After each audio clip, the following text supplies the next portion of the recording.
What was this guy? Well, very simple. In their last 9 without Gabriel, they've only won 3 of them.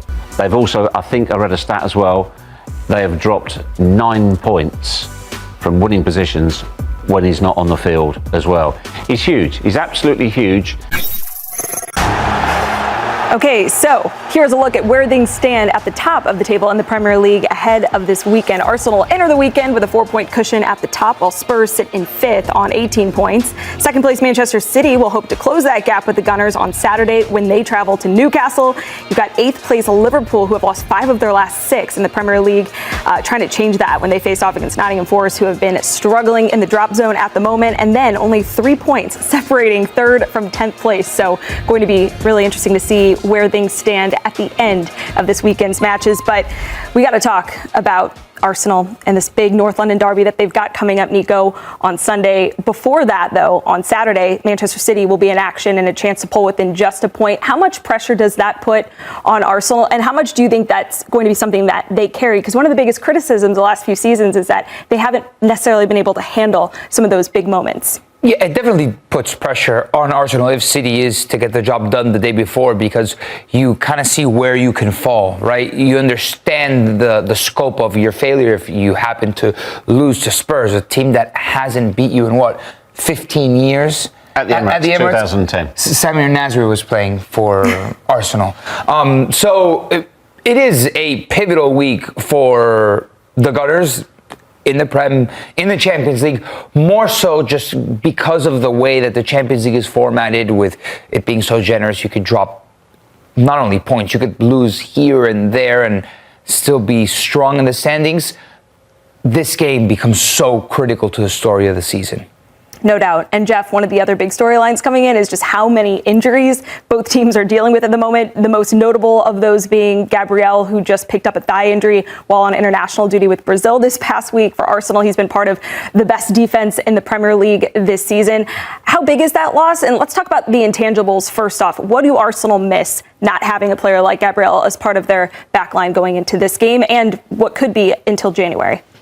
Yeah, it's potentially a huge loss, and we'll get to whether or not Arsenal can cope without certain players at certain moments in the season. Because one of the big talking points when we started talking at the start of this season was, at last, Arsenal have a squad that have real depth and genuine competition for places. How important is this guy? Well, very simple. In their last 9 without Gabriel, they've only won 3 of them.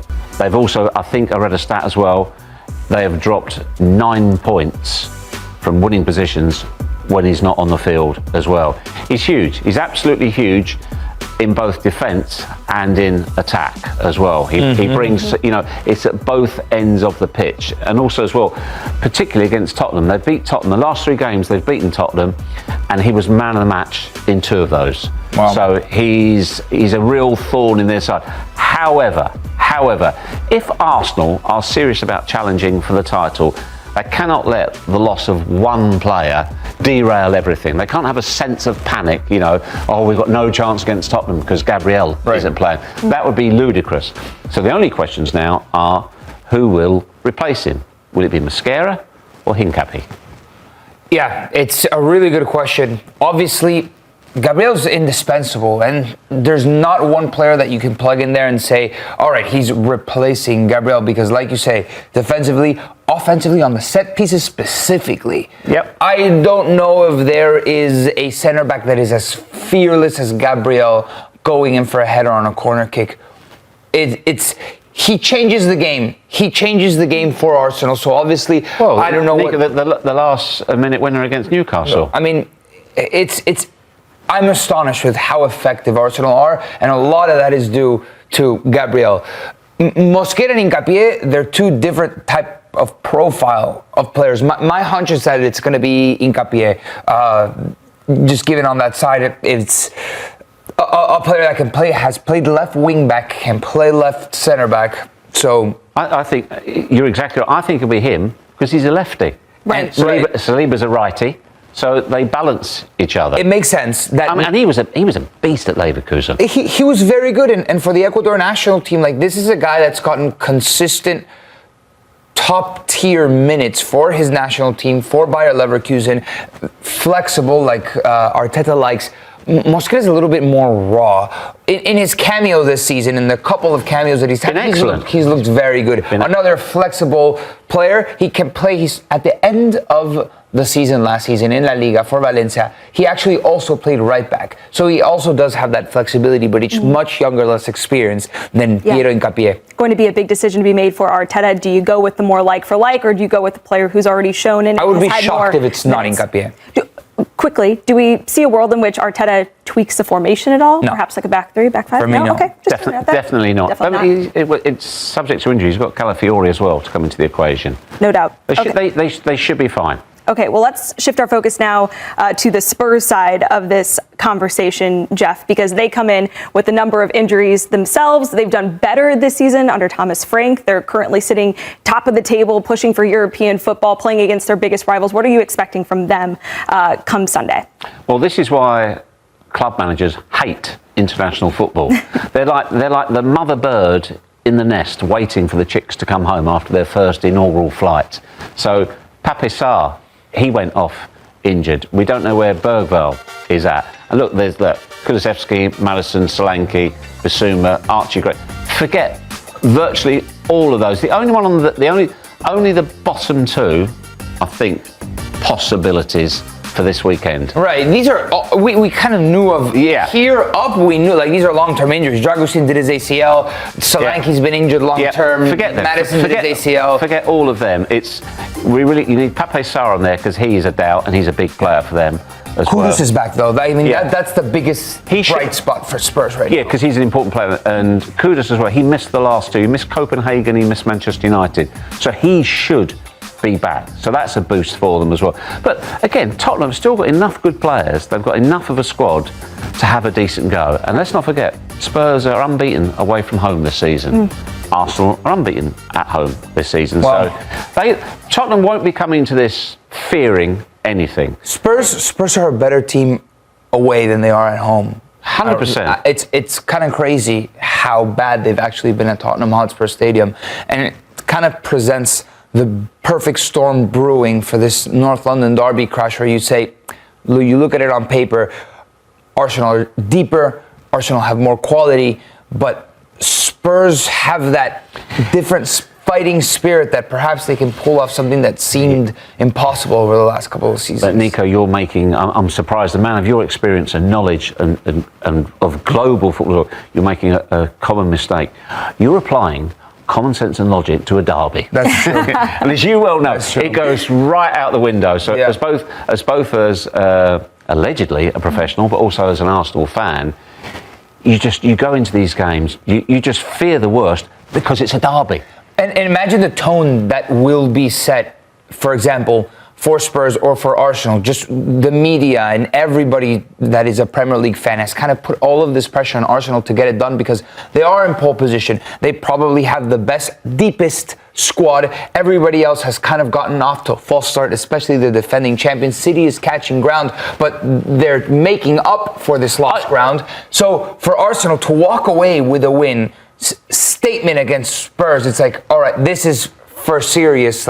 And also, to your point, it's the biggest week as well, and it would start the week off perfectly. You want to start on the right foot and set the tone because then you've got Bayern Munich midweek, Chelsea the following weekend, so massive game for Arsenal for a number of reasons. Well, let's dive deeper into this match from a betting perspective and bring in our guy, John Buckets Eimer, or should I say Benny Buckets, because you've got a new nickname here on the show. And you've also got your remind me of your dog's name again?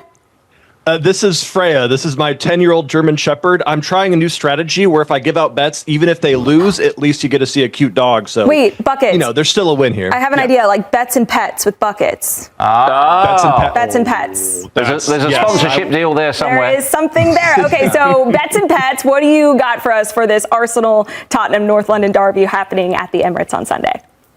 I've got two bets for us all. I've got one for the Arsenal fans and one for the Spurs fans, kind of covering all my bases here. And as Jeff has already reminded us, you got to be very careful because not only is this a derby, but this is the first match coming back from an international break. So please make sure to bet responsibly when you're looking at this fixture. For my bet for the Arsenal fans, I'm looking at a player prop, and I'm trying to figure out who's going to get on the score sheet here, who's going to have a goal, who's going to have an assist, because this Arsenal side does have a lot of big injuries. There's going to be no Gyökeres, there's going to be no Havertz. You've already mentioned no Gabriel, that two-time man of the match in this fixture, but you still have Saka available. And anytime I see Bukayo Saka to score or assist at a playable line, he's sitting at minus 115 right now.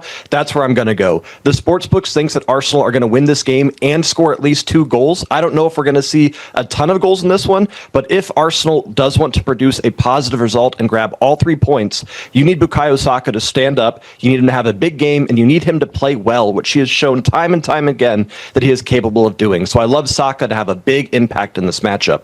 And then for my bet for the Tottenham fans, this is a bit of a weird one, and it doesn't say a whole lot because I'm not betting on them to score. I'm not betting on them to win. I'm actually betting on their corners angle, something I don't do a whole lot, but I'm looking at Spurs to have over 3.5 corners in this matchup. It's plus 150, so big plus money on this one. Spurs have covered this now in 6 head-to-head matches against Arsenal. They also have the second highest corners per match, specifically when playing on the road. Jeff mentioned they're a good road team this season, and I think they're going to go down early. If Arsenal are up 1-0 by the 30th minute, it is going to force Thomas Frank and the squad to push aggressively to try to find a result. And if they're pressing, I do think we see at least some corners. So I do think Arsenal probably win this one. I think Saka's going to get on the score sheet, but I do think Spurs are going to have some corners and keep this relatively tight if they can. That's good positive value for not that many corners.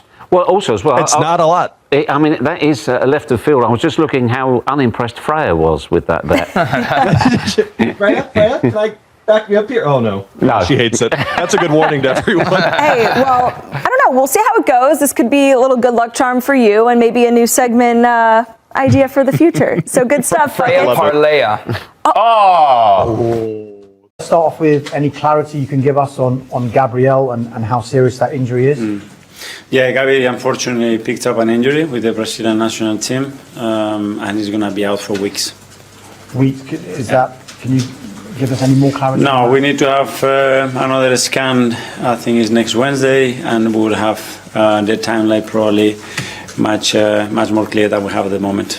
It's clearly a blow, but have you ever felt more comfortable about the players that you can actually bring in and the options that you have when you have injuries like this? Yeah, it's clearly a blow because it's our leader in our backline, and to missing obviously is never a positive thing. The good thing, as you mentioned, is that we have very good options, and people have to stand up now and do the job. Riccardo Calafiori missed the Italy games. Is he okay? Yeah, he missed it. He wasn't available. He's been carrying a few things, and we have to bring him back. And he hasn't trained yet, so tomorrow we have another training session and see how he is. What chance the other injuries that you've had in Gyökeres, Martinelli, and the other longer-term ones in Jesus, Havertz, Madueke, and have I missed anyone there? So, yeah, we put a lot of energy during the international break with all the medical stuff as well to try to bring them as quick as possible. So tomorrow we have another training session, see how some of them are feeling, whether it's a bit too close to bring them in this game or we feel that they can have a contribution in the game. So tomorrow we'll have more clarity. So there is a possibility some of them could be in the squad? Yeah, well, I'm hopeful that we can make another step tomorrow, but certainly I cannot tell you. And you can tell us the names of those? No, I didn't think so. I can. I'm not going to do it. I know you've spoken about the North London derby before, but you've managed the North London derby. You've played in some of the most ferocious derbies in world football. What makes this one so unique, so special for you? It's just different. I mean, it's a big city, but it's a big rivalry. It's a part of London that we want to conquer. They want to do the same. There's been a lot of shifts as well over the years as well. Who's been more dominant, and it's just beautiful, especially when we play at home in front of our people. We know what it means to them, and the energy that they're going to bring, the energy that the team is going to bring in every single action, and it's just a privilege to play those kind of games. So we cannot wait to get to Sunday. You mentioned the fans. and obviously it means so much to both sets of fans. But how big is a challenge is it to separate what their needs are and trying to focus on what is just a game that you want to win and you must win to get 3 points? It's about bringing it into the table. That's the context of the game, and that's a superpower. You know, when you have everybody playing with that passion and with that emotion with the team every single ball, it makes a difference. And we've been very privileged the way that the fans have been with us at the Emirates, and especially against our rivals. And on Sunday, I'm sure that the team is going to behave and make them very proud. You mentioned the recent record. It has been very good from your perspective. 5 wins and a draw in your last 6 North London derbies. Can you put your finger on why the record has been so good? Have you been able to separate the actual occasion with the actual game? Yeah, it's a game that emotionally requires something else, and you cannot be too hype, but at the same time, that game demands that in every ball, in every action, you have to be at it a bit more than in any other game. And we have found a really good balance. Obviously, we played well. Sometimes we have deserved to win. Sometimes we've been a bit lucky as well to win. That's fair as well to say. So on Sunday, we need a really, really good performance to beat them. I wonder, Mikel, if you've seen Wayne Rooney's comments about his 3 outstanding players of the season so far. No. Semenyo was one. Good. Brian Mbeumo was one. Okay. Victor Gyökeres was the 3rd one. That one is very good.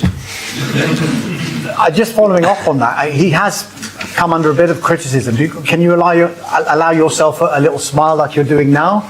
Well, I'm really glad that this is coming from someone like Wayne, his experience and the kind of player that he was. I'm sure it then is not just related to the goals that he has scored, but the contribution to the team number 9 can do, and the impact that Victor has in our team, his work rate, and the way he opens the spaces for other people, the time that he generates for us, and then as well the level of threat that he's brought to the team, which is magnificent. So really happy to hear that.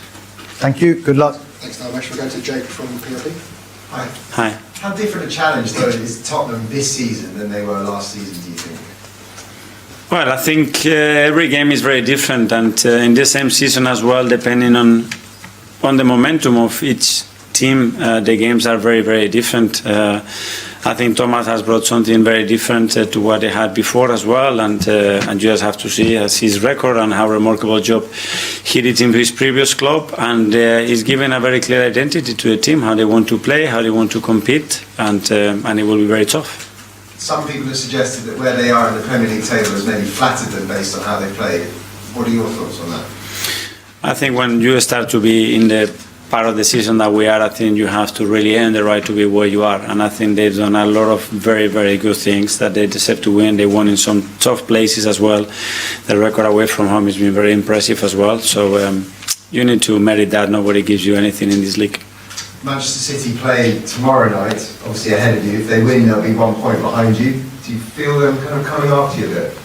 No, everybody's going to try to win every game, the same as we are going to do. We just have to go game by game, control the things that we can do, prepare very well tomorrow. For Sunday, we have a beautiful game ahead of us, and that's what we can control. And just lastly, a big opportunity for whoever you decide to play in place of Gabriel. Yes, for sure, and that's what we're looking for. And the good thing is that we have rotate and play players in different positions very, very early in the season, and whoever plays is going to be ready to do that. Alex, BBC.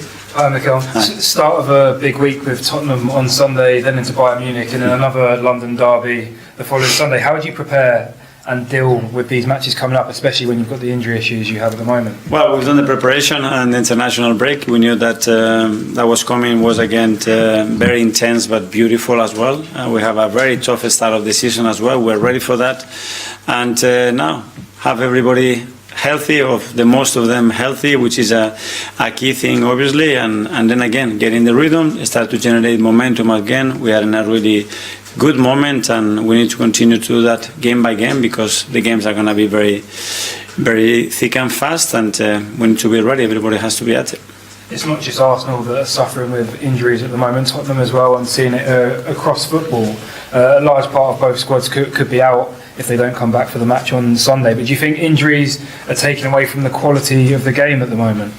Well, injuries are part of football. Obviously, the demands that those players have in the way that the schedule is, obviously, is more demands than ever, and probably that's going to bring more injuries. We will try to avoid that as much as possible, but you can see that in many clubs, even in different countries as well. So we're going to have to live with that.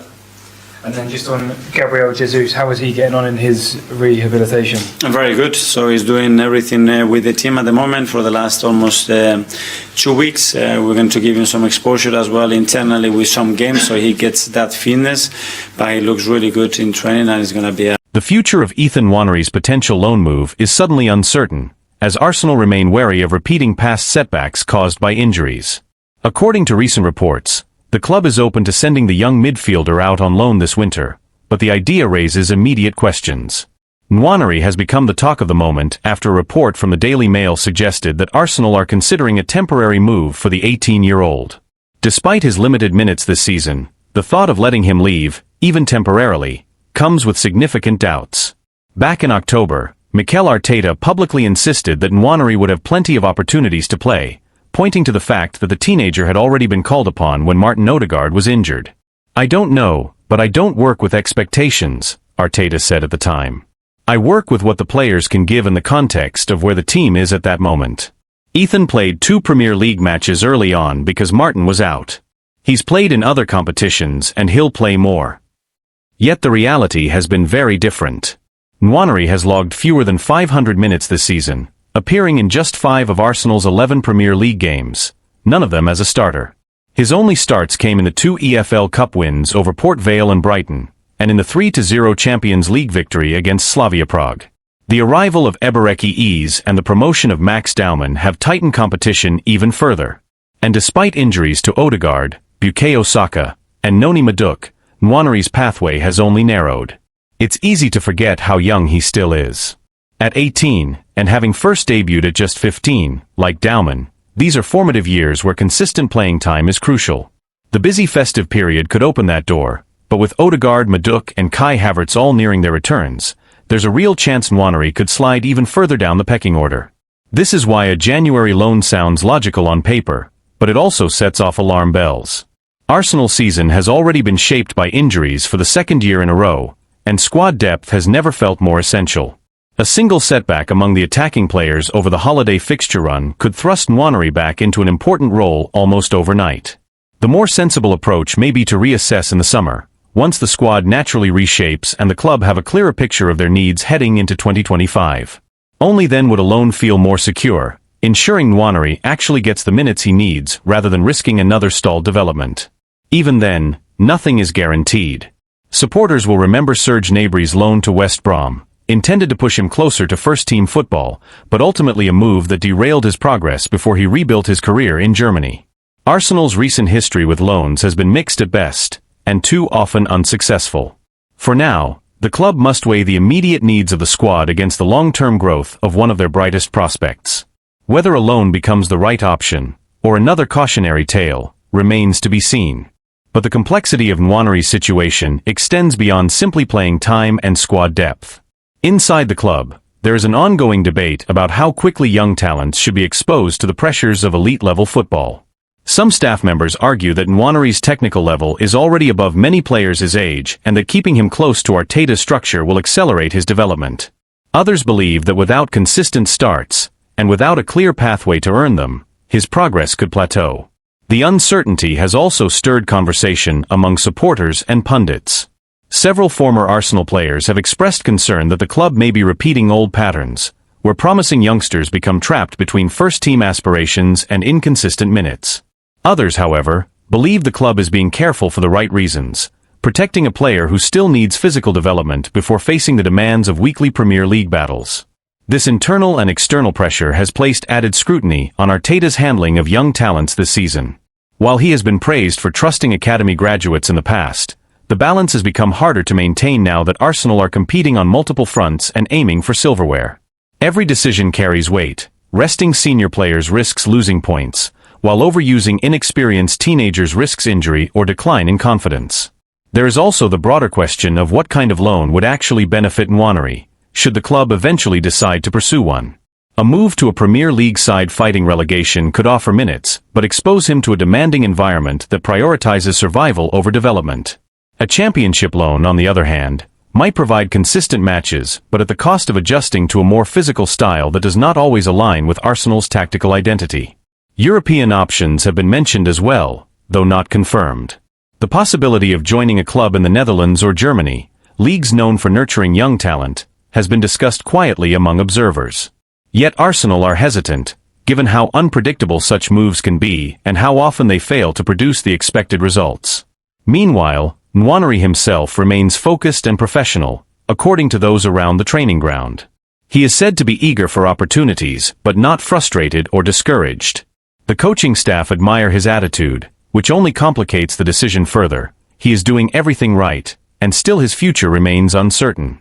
As Arsenal approach the January window, the club finds itself at a crossroads.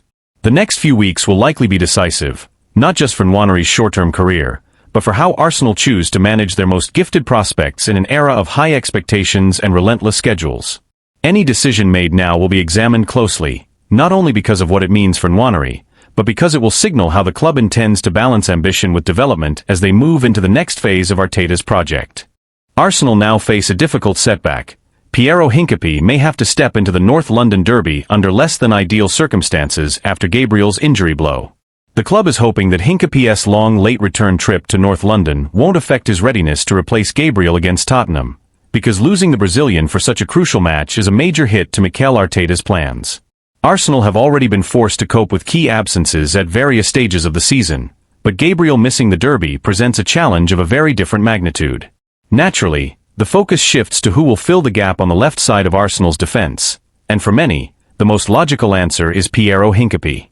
The summer signing impressed during his only start for the club so far, an outstanding display at left centre-back in the League Cup win over Brighton.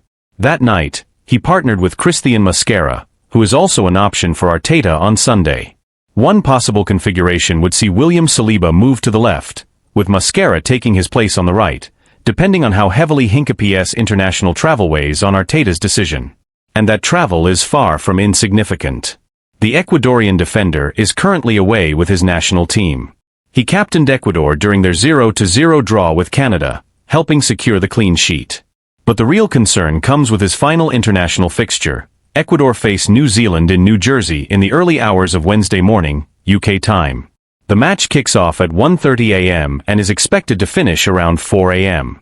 Only after that will Hincapié board his flight back to England, meaning he won't arrive in London until Wednesday afternoon at the earliest.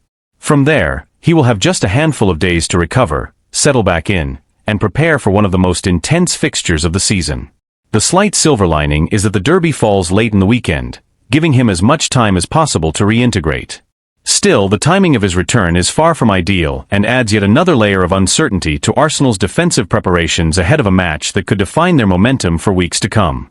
Beyond the logistical headache, Arteta and his staff must also consider the physical and tactical demands that a North London derby imposes. It is not the sort of match where a defender can arrive underprepared, particularly against a Tottenham side that has looked sharp in attack this season. Any hesitation, any lapse in intensity caused by travel fatigue, could be costly. Inside Arsenal, there is a quiet concern that the club may once again be walking a tightrope with its defensive depth. Over the past 2 seasons, injuries at the back have forced Arteta into uncomfortable choices, and Gabriel's setback reopens a conversation that the club hoped was behind them. The manager has repeatedly emphasized the importance of continuity across the defensive line, especially given how central the high defensive line and controlled build-up are to Arsenal's identity. Gabriel and Saliba have been at the core of that stability, and disrupting it inevitably changes the team's rhythm. Analysts close to the club have noted that Hincapié's profile fits the role well, confident under pressure, quick across the ground, and capable of progressing the ball with either foot. However, they also caution that he is still adapting to the Premier League's pace and physicality. Throwing him straight into a derby environment may accelerate his integration, but it also carries risk. Supporters have expressed mixed reactions as well. Many are eager to see Hincapié given a real opportunity, believing his style suits Arsenal's long-term plans. Others worry that asking him to deliver immediately, under difficult circumstances, could place unnecessary pressure on a player still in the early stages of adjusting to English football. The timing of Gabriel's injury also complicates Arsenal's broader goals. With a congested winter schedule approaching and the title race tightening, every match takes on heightened importance. Dropping points against Tottenham could shift momentum, not just in the standings but in confidence across the squad. It also forces Arteta to rethink how he manages minutes for defenders who have already logged heavy workloads this season. Club insiders say the staff have been preparing contingency plans for weeks, anticipating scenarios where international duties and injuries overlap. Yet even the best planning can be stretched thin when travel delays and late-night kickoffs are added to the equation. In the coming days, the medical and performance teams will conduct assessments to determine exactly how ready Hincapie is for Sunday's showdown. Arteta is expected to make a late decision, balancing long-term health with short-term necessity. The hope is that the Ecuadorian arrives in good condition, responds well to training, and can at least offer a reliable solution in Gabriel's absence. What remains undeniable is that Arsenal enter the derby under a new layer of pressure, forced to adapt, to trust their depth, and to test the resilience that has been a defining theme of their season so far.